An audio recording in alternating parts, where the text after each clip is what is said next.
السلام علیکم دوستو، دنیا میں مسالک اور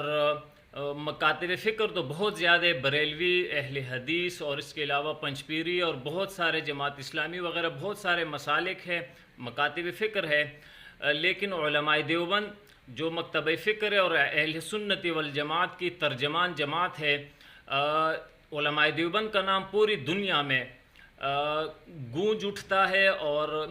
علماء دیوبند کا نام جہاں لیا جاتا ہے وہاں پر ایک خوف طاری ہوتا ہے۔ علماء دیوبند کا جو رعب ہے، جو ان کا دبدبہ ہے،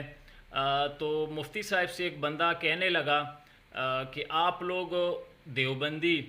اسی لیے دنیا آپ لوگوں کے پیچھے ہے، امریکہ، یورپ اور ہماری اپنی حکومتیں جو مسلمان حکومتیں ہیں وہ اسی لیے آپ کے پیچھے ہیں کیونکہ آپ لوگ ٹھیک نہیں ہیں، آپ لوگ گندے لوگ ہیں، اور باقی جو بریلوی اہل حدیث وغیرہ ہے ان لوگوں کے اندر کوئی گندگی نہیں ہے، وہ لوگ ٹھیک ہے، اسی لیے حکومت ان لوگوں کو چھیڑتی بھی نہیں ہے، آپ لوگوں کو حکومت کی طرف سے بہت مشکلات ہوتی ہیں، تو اس کی وجہ آپ خود ہو۔ تو مفتی صاحب نے اس ٹی وی والے اینکر کو کیا جواب دیا، جواب ضرور دیکھیے، ویڈیو کو لائک کیجئے، چینل کو سبسکرائب کیجئے، مزید معلومات کے لیے آئیے مفتی منظور مینگل صاحب کا جواب سماعت فرمائیے۔ ہمیشہ مجھے کسی نے ٹیلی ویژن والے ایک دفعہ آگے انہوں نے کہا سارے علماء دیوبند کے پیچھے پڑے ہوئے، جماعت اسلامی کے پیچھے بھی اتنے نہیں ہے، بریلویوں کے پیچھے اتنے نہیں ہے، اہل حدیث حضرات کے پیچھے نہیں ہے، کتوں کے پیچھے بھی حکومت نہیں ہے، بتوں کے پیچھے نہیں ہے، افتو ابسو کلم اجمعون، ان کو کچھ بھی نہیں، کوئی نہیں کہتا، سارے تمہارے دیوبندیوں کے پیچھے پڑے ہوئے، تو دیوبندی تم گندے ہو۔ میں نے کہا ہم گندے نہیں ہیں، لیکن کسی علاقے کے اندر لومڑی جتنے بھی آ جائے، گیدڑ آ جائے تو پٹھان ہتھیار اٹھا کر کے لومڑی گیدڑ کے پیچھے نہیں بھاگیں گے، لیکن جب شیر آ جائے تو سارے کے سارے پریشان ہوتے، پھر یہ کہ چیتا آ جائے، شیر آ جائے تو ہتھیار اٹھائے۔ علماء دیوبند شیر ہے، ہم سے سب خوف زدہ ہے۔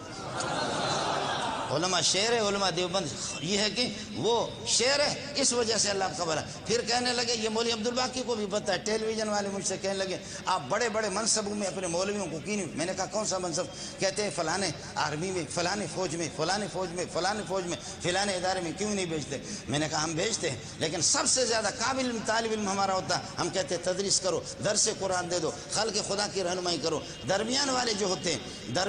ہوتے ہیں ان کو کہتے ہیں تکمیلہ کرو، اپنی کمی پوری کرو، جلدی تم بھی درس تدریس شروع کرو، اور تم بھی یہ ہے کہ واعظ و نصیحت شروع کر دو۔ اور سب سے جو ہمارے نالائق ہوتے ہیں تو ہم ان کو کہتے ہیں کہ تم آرمی میں جا کر خطیب لگو۔ حقیقت ہے، آج اس طرح آپ دیکھ رہے پریشان ہوگی۔ جی ہاں، آپ کو میں بتاؤں، چونکہ میں نے بھی ہزاروں علماء کو پڑھایا، ہزاروں کو میں نے پڑھایا، لیکن ہم نے ان کو سرکاری عہدوں پر ان کو بھیجا جو بنور ٹاؤن دارالعلوم اور فاروقیہ میں علمی حیثیت ان کی کچھ تھی بھی نہیں، ان کو ہم نے بھیجا ہے۔